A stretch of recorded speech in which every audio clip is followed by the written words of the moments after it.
সারা বছরের তুলনায় কেন জানি মনে হয় শীতকালে একটু খিচুড়িটা বেশি খাওয়া হয়, কারণ শীতকালে ঠান্ডার মধ্যে গরম গরম খিচুড়ি খেতে অনেক ভালো লাগে।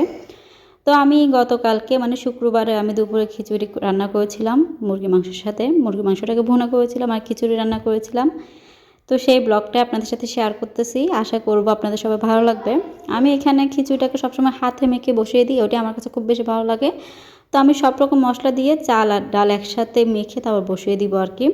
আমি আবার খিচুড়ির মধ্যে বিরিয়ানি মশলাটা একটু দিই, কারণ একটু বিরিয়ানির ফ্লেভারটা আসে, ভালো লাগে। যখন বিরিয়ানিটা আলাদাভাবে রান্না করা হয় ওটা কেন যেন আমি একদমই খেতে পারি না, কিন্তু বিরিয়ানির যে সেন্ট মানে যে একটা ঘ্রাণ ওটা আমার খুব ভালো লাগে।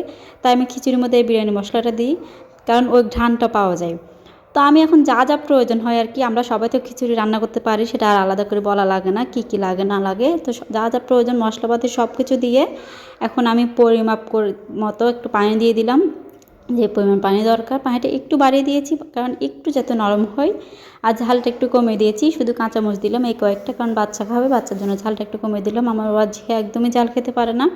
তো খিচুড়িটাকে আমি এক সেট করে মানে আরেক চুলে বসিয়ে দিলাম। এখন এই চুলে আমি একটা ফ্রাই প্যান বসিয়ে দিয়েছি। এখানে আমি এখন তেল গরম করে এখানে এখন পেঁয়াজ কুচি দিয়ে দিলাম একটু বেশি করে, কারণ এখানে আমি মুরগি ভুনা করব। আর এর ফাঁকে ফাঁকে ওইদিকে বা খিচুড়িটা একটু দেখে নিচ্ছি। মাত্র বলক আসলো, আর বলক আসার সাথে সাথে অনেক সুন্দর একটা সেন্ট বের হয়েছে, যেটা হাতে মেখে বসালে একমাত্র হয়। না হলে আপনি দেখবেন যে হাতে মেখে রান্নার একটা স্বাদ আর কষিয়ে রান্নার আরেকটা স্বাদ। যে কোনো রান্না হাতে মেখে করলে ওটা একটু বেশি ভালো লাগে। আর আমি মুরগি মাংসটাও হাতে মেখে বসাইতাম, কিন্তু ইদানিং লাস্ট কয়েকটা দিন আমি এভাবে মুরগি রান্না করতেছি, এটাও ভালো লাগে অনেক। এই যে পেঁয়াজ আদা রসুন এগুলোকে একটু ভেজে নিয়ে এরপরে মুরগির মাংসগুলো দিয়ে দিই আর কি। এরপরে মাংসটা যখন একটু ভাজা ভাজা হয়ে যায়, মানে মাংস গায়ে একটু দাগ পড়ে যায়, ওই মুহূর্তে আমি এখানে সব রকম মশলা দিয়ে দিই।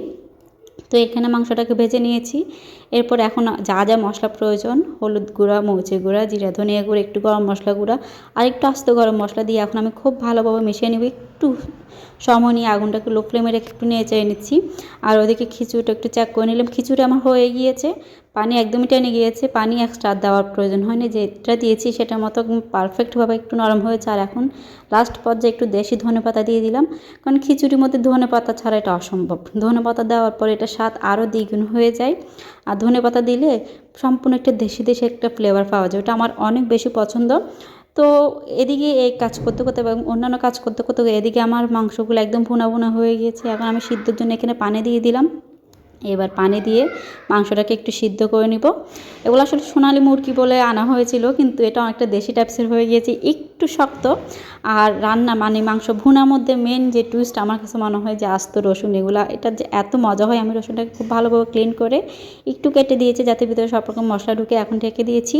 এই তো আমার রান্না একদমই শেষ, একদম ভুনা ভুনা হয়ে গিয়েছে। কালারটা দেখলে বুঝবেন এটা এতটা মজা হয়েছিল। আর ওদিকে খিচুড়িটাও হয়ে গিয়েছে। এখন হচ্ছে খাওয়ার পালা আর কি। আমি আপনাদেরকে ফাইনাল লুকটা একটু দেখিয়ে দিচ্ছি। এই যে দেখেন মাংস ভুনাটার কালার কেমন হয়েছে, আর খিচুড়িটার কালারটা দেখেন এতটা মজা হয়েছিল। একটু খিচুড়ি ফ্লেভারও পাওয়া যাচ্ছে, একটু বিরিয়ানি ফ্লেভারও পাওয়া যাচ্ছে।